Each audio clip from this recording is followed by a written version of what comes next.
Selamat pagi semuanya. Perkenalkan, nama saya Katrina Octavia dari kelas R7C dengan NPM 2017-21500-337 dari Prodi Pendidikan Bahasa Indonesia. Sebelumnya, saya ingin berterima kasih kepada Bapak Irwan Sehagian MPD selaku dosen pengampu mata kuliah menulis ilmiah. Kali ini, saya berkesempatan menjelaskan materi menulis ilmiah, diantaranya yaitu 1. Orisinalitas, 2. Penyusunan tujuan penulisan. Mari dengarkan dan simak penjelasan saya pada materi kali ini. Originalitas berasal dari kata originality yang asal katanya adalah origin. Menurut Oxford Dictionary adalah the point or place where something begins, arises, or is derived, yang mana jika diterjemahkan memiliki arti titik atau tempat sesuatu dimulai, muncul, atau berasal. Sehingga origin atau originalitas menitik beratkan pada asal-muasal sesuatu.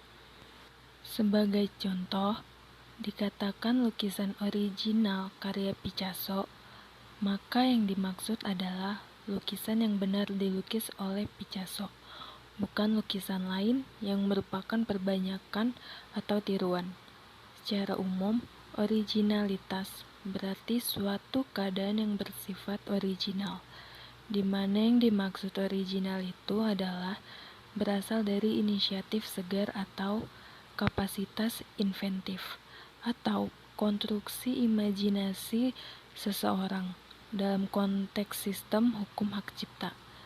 Originalitas berarti ciptaan tersebut berasal atau dari seseorang sebagai pencipta, di mana ciptaan tersebut dapat merefleksikan kepribadian penciptanya, yang dibuat diantaranya dengan inisiatif maupun imajinasi dari pencipta itu. Berdasarkan pengertian tersebut, dapat disimpulkan bahwa originalitas tidak hanya menyatakan suatu ciptaan itu asli dan mengandung kreativitas, tetapi juga memandang siapa pencipta dari ciptaan tersebut. Orisinalitas diambil dari pengertian bahwa karya yang dihasilkan tidak pernah ditulis oleh orang lain secara tertulis. Kedua, autentitas yang merupakan keaslian dan kebenaran. Dalam penulisan ilmiah, harus adanya kejujuran, tidak boleh merekayasa hasil penelitian ilmiah. Karya ilmiah, khususnya skripsi, tesis, atau disertasi, semaksimal mungkin harus memperlihatkan sisi orisinalitasnya. Sebuah skripsi bisa dikatakan orisinal apabila memenuhi beberapa kriteria seperti yang diajukan oleh Murray 2002 halaman 53 dan Phillips and Puck halaman 61-62 sebagai berikut. Yang pertama, penulis mengatakan sesuatu yang belum pernah dikatakan oleh orang lain.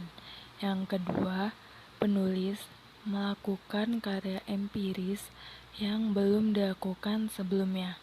Yang ketiga, penulis menyintesis hal yang belum pernah disintesis sebelumnya.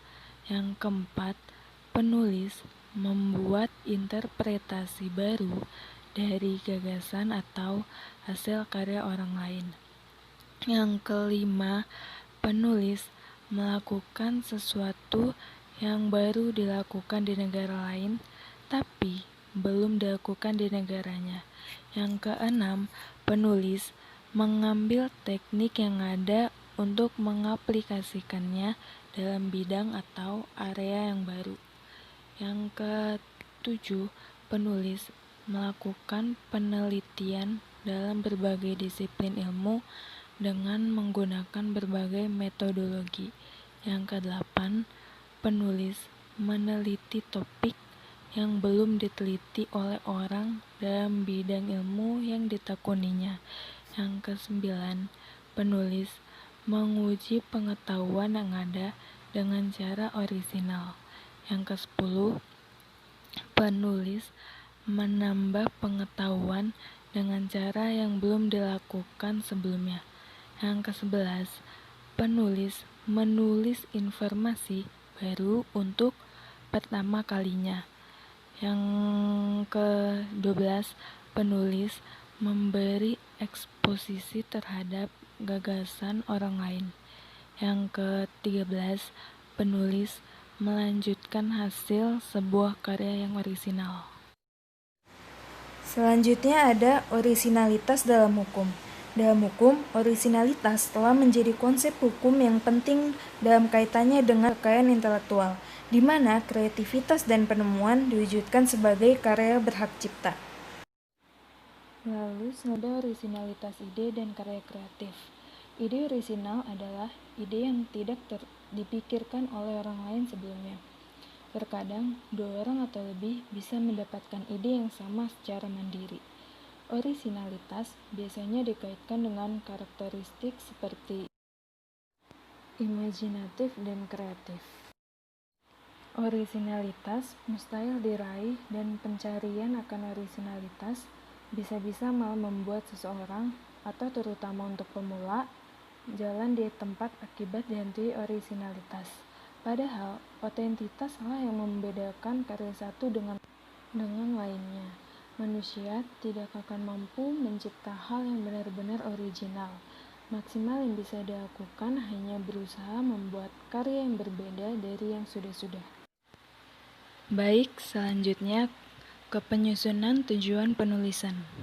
Tujuan penulisan karya ilmiah adalah sebagai sarana melatih mengungkapkan pemikiran dalam bentuk tulisan yang sistematis dan metodologis.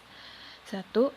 Sebagai wahana melatih mengungkapkan pemikiran atau hasil penelitiannya dalam bentuk tulis ilmiah yang sistematis dan metodologis. Yang kedua, menumbuhkan etos ilmiah di kalangan mahasiswa, sehingga tidak hanya menjadi konsumen ilmu pengetahuan, tetapi juga mampu menjadi penghasil atau produsen pemikiran dan karya tulis dalam bidang ilmu pengetahuan, terutama setelah penyelesaian studinya.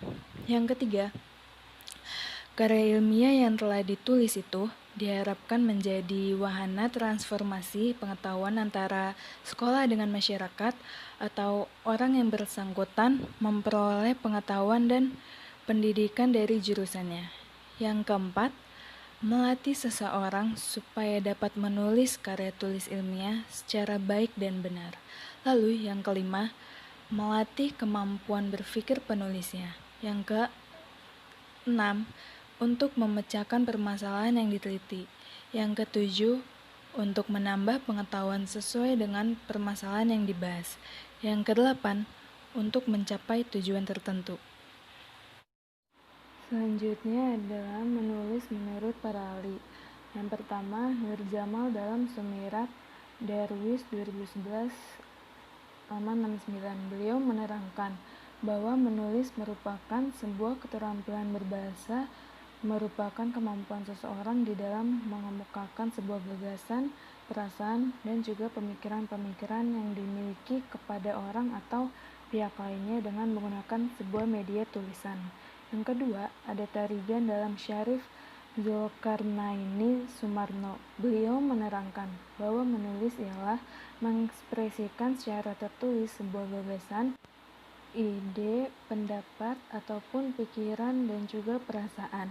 Yang ketiga, Tarigan yang mengatakan bahwa menulis yang bisa diartikan sebagai kegiatan di dalam menuangkan ide atau gagasan dan dengan menggunakan bahasa tulis yang mana sebagai media penyampaiannya. Yang keempat adalah Lado dalam Elina Syarif Zulkarnaini Sumarno. Beliau juga mengungkapkan bahwa menulis merupakan meletakkan sebuah simbol grafik yang mewakili bahasa yang dimengerti orang lain. Baik, jadi kesimpulannya itu adalah karya ilmiah adalah Karya tulis yang disusun oleh seorang penulis berdasarkan hasil penelitian ilmiah. Dalam penulisan karya ilmiah, begitu banyak aspek-aspek yang harus diketahui dan dipahami, baik itu dalam jenis-jenis, tahap-tahap penulisan, serta sistematika penulisan karya ilmiah yang baik dan benar sesuai dengan kaidah berbahasa. Oleh karena itu, diharapkan pembaca dapat lebih memahami dalam menulis karya ilmiah yang baik dan benar, serta mampu memanfaatkan talentanya dalam menulis karya ilmiah.